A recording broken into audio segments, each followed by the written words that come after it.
ndabashimiye cyane mwese mudahwema kubana natwe muri gahunda zitandukanye telemontanye ibategurira buri munsi. Muba mwakoze cyane. Uyu munsi tukaba turi ku tariki ya 28 ku cyumweru mu kwezi kwa kabiri. Nk'imisanzwe rero akaba ari umwanya w'amakuru mu Kinyarwanda. No mwanya turebera hamwe inkuru zitandukanye zavuzwe cyane mu cyumweru tuba turangije, ndetse no mwanya turebera hamwe inkuru zishyushye n'udushya dutandukanye tuba twararanzwe mu binyamakuru bitandukanye muri buri cyumweru tuba turangije. Nge mugiye kubana nawe muri aya makuru y'uyu munsi nitwa Samuel Mugisha, ndetse dore ingingo z'ingenzi amakuru yacu araza kwibandaho. Turaza kubabwira ko umukecuru w'imyaka 91 yashyingiranwe n'umusaza w'imyaka 73 bari bamaze imyaka 10 yose bakundana. Turaza kubabwira n'iyi nkuru ko umuganga yasaze akiruka burundu nyuma yo kwanga umugabo wamurihiye amashuri yarangiza akikundanira n'umwarimu. Naho umurobyi wo muri Indonesia yarobye ifi ifite mu maso nk'abantu. Mu zindi nkuru zishyushye zaranze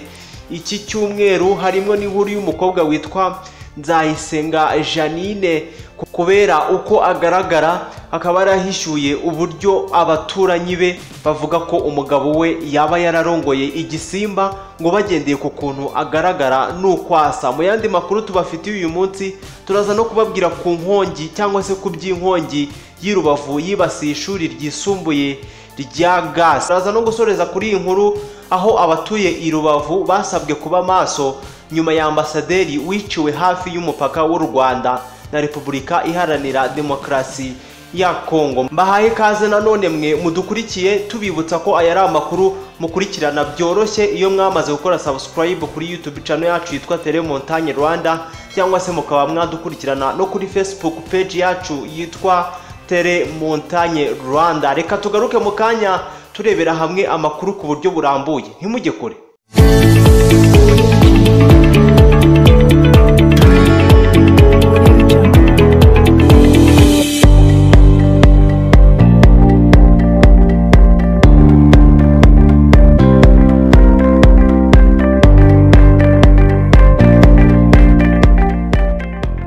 Ndabashimiye nanone kuba mudukurikiye. Aya ni amakuru muba mushobora gutangamo ibitekerezo mumanutse hasi y'iyi video, mukajya muri comments mugatanga igitekerezo cyanyu, aho twishimira gusoma ibitekerezo byanyu by'ingirakamaro. Mu kanya dutangira nari nkomoje ku nkuru y'umukecuru w'imyaka 91 washyingiranwe n'umusaza w'imyaka 73 bari bamaze imyaka 10 bakundana. Uyu mukecuru w'imyaka 91 rero akaba yitwa Everina Miada Wilson. Inkuru ye ikaba yaraciye ibintu hirya no hino ku isi kubera ubukwe bwe n'umusaza w'imyaka 73 witwa Agent Wilson, bose bakomoka muri Jamaica. Amakuru avuga ko urukundo rwa Everina na Agent rwatangiye mu mwaka w'ibihumbi 2019 ubwo uyu mukecuru yarwaraga cyane.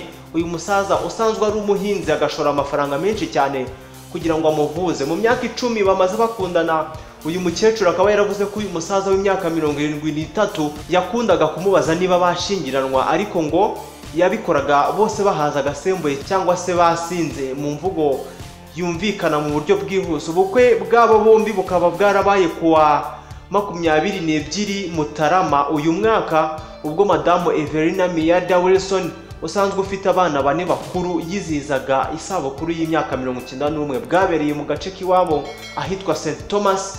Aha akaba ari muri Jamaica. Uyu mukecuru yavuze ko yangaga kwemera gushyingiranwa n'uyu musaza kubera ko ngo atamubwiraga ko amukunda atasinze, ariko ngo abagize umuryango we bakaba baramusabye ko yemera ko bashyingiranwa kugira ngo uyu musaza yishime. Uyu mukecuru niwe wahisemo ko ubukwe bwe buba ku munsi we w'amavuko, dore ko umukobwa we yamuteguye arangije amushakira n'agatima ndetse n'ibirungo, nk'uko ikinyamakuru dukesha iyi nkuru kibitangaza.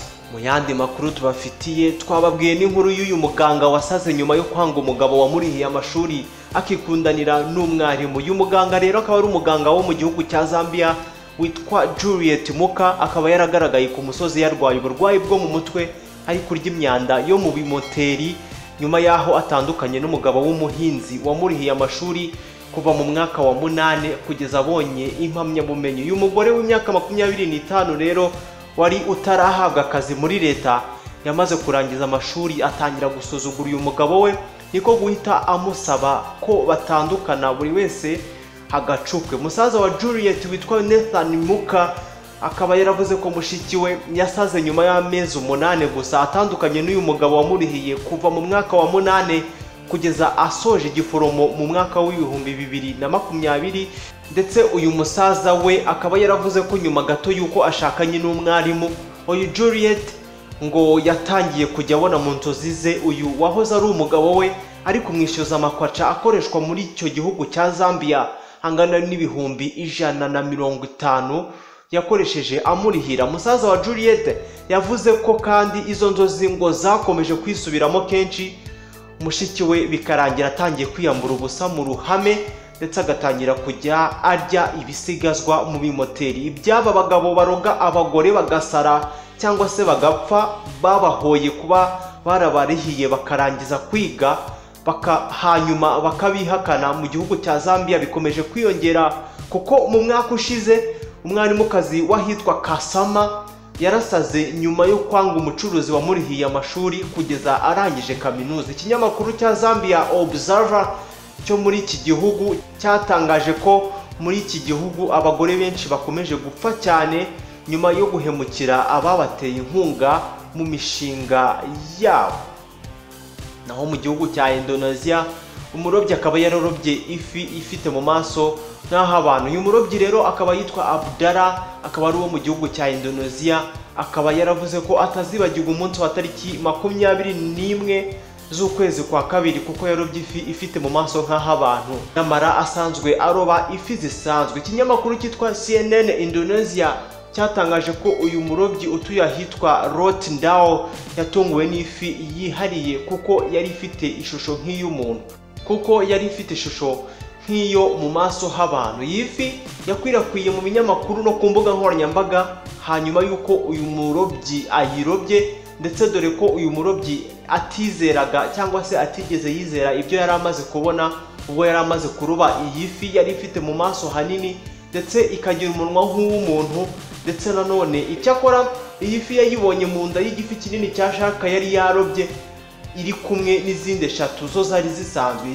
Izi fi zindi zo zari zisa na nyina, ariko iyi fi imwe yo yari itangaje kuko yabonye isa n'umuntu agahita yifotora, ari nako ahita ayikwirakwiza hose. Umuhanga mu kwita ku bunyamaswa David Shefman akaba yaravuze ko iyi fi kuba isa kuriya ari ibintu bisanzwe kuko ngo hari indwara zifata inyamaswa zigatuma zivuka zisa mu buryo butandukanye nuko abantu bazimenyereye. Uyu mugabo Abdallah yavuze ko iyi fi yabonye abantu benshi cyane baza kumusaba ngo bayigure, ariko nawe akaba yarabangiye nawe yifuza gukomeza kuyitunga, aho yagize ati atekereza ko izanzanira amahirwe. Ayo nguko rero ayifi ifite mu maso nk'aho umuntu.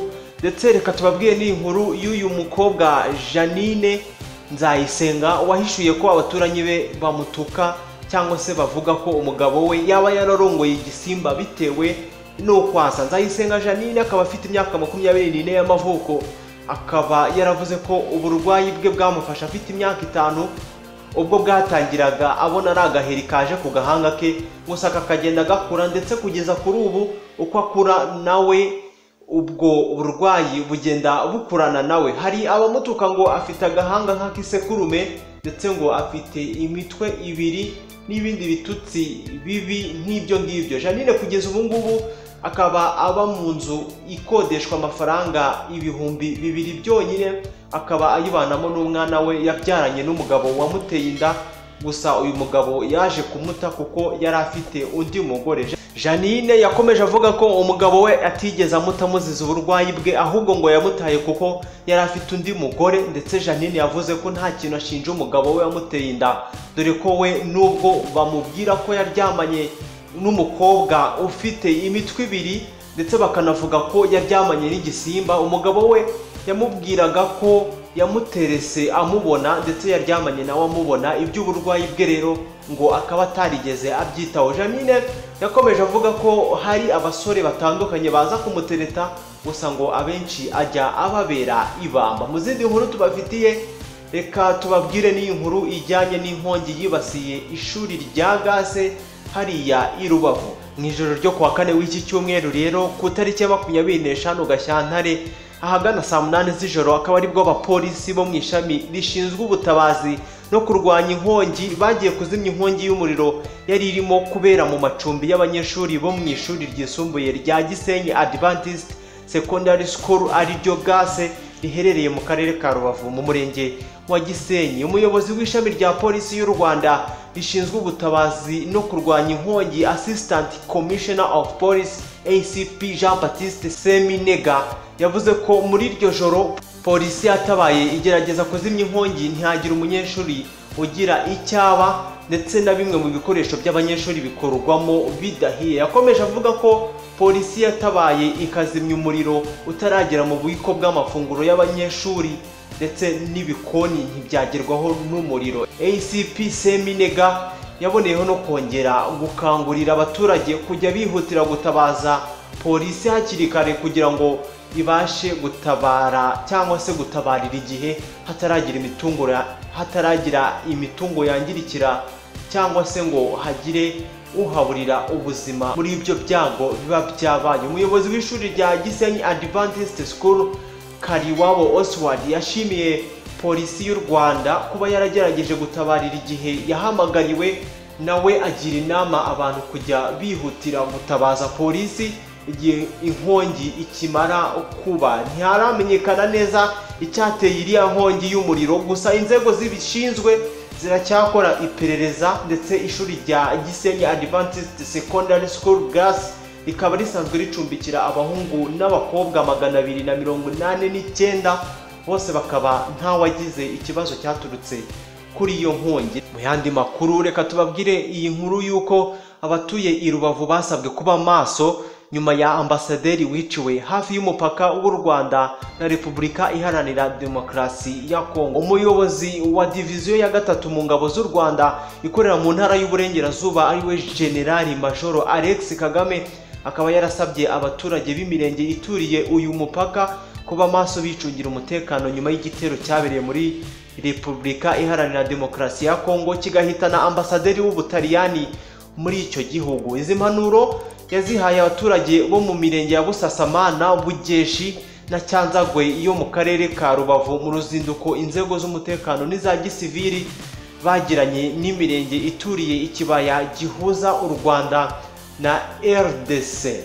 Inama rero ikaba yarabaye nyuma y'umunsi umwe ambasaderi w'Ubutaliyani muri RDC Luca Atanasio yiciwe mu muhanda Goma Rutishuru hafi y'umupaka ugabanya icyo gihugu n'u Rwanda. Ambasaderi Luca Atanasio yitabye Imana ku wa 22 Gashyantare biturutse ku bikomere by'amasasu yarashwe mu muhanda Goma Rutishuru mu gace kitwa Kanyamahoro gahana imbibi n'umurenge wa Busasamana hafi ya pariki ya Virunga. Mu bandi baguye muri icyo gitero harimo Mustafa Mirambo wari utwaye imodoka na Vittorio Rakovaci wari ushinzwe umutekano wa ambasaderi. Ni naho dusoreje amakuru yacu y'uyu munsi. Reka tubashimire cyane kuba mubana natwe ndetse mukaba mudahwema kudukurikirana. Amakuru yacu nakagaruka nge mwabanye nawe mu makuru yacu y'uyu munsi. Ndi Samuel Mugisha, reka mbashimire cyane. Reka tuzahuriye ku cyumweru gitaha.